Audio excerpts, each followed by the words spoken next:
All right, so I'm about to show you a mess that I have going on, and it started off as a little project and it's turned into a huge project.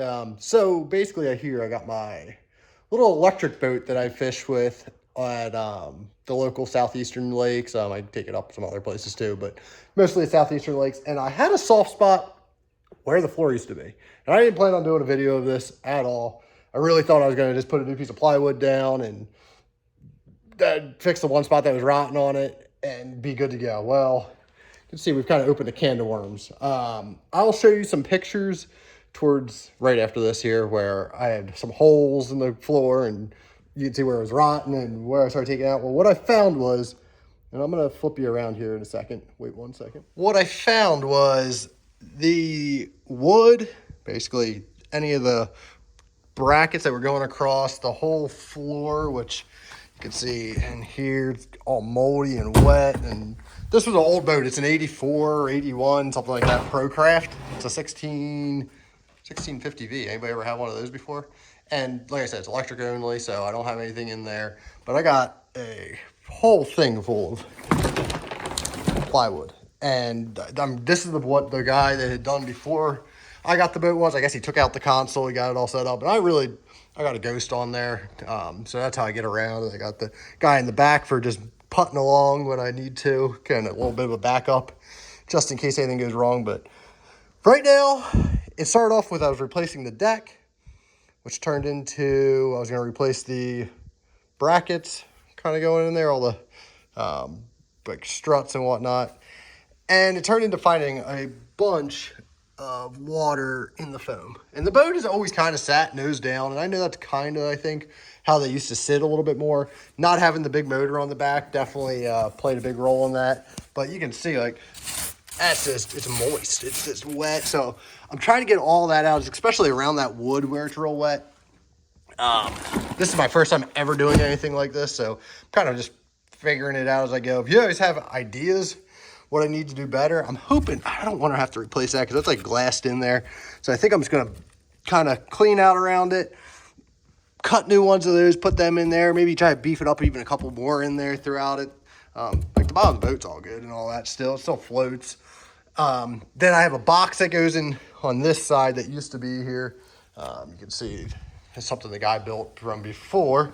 So I'll get that put back in there. I might have to do a little bit of repair work on that. That was one of the lids that was on it, or at least I cut to be new, which not sure if I'm going plywood or if I'm going to actually just bite the bullet and buy some aluminum for it and just not have anything, at least on top, that can rot.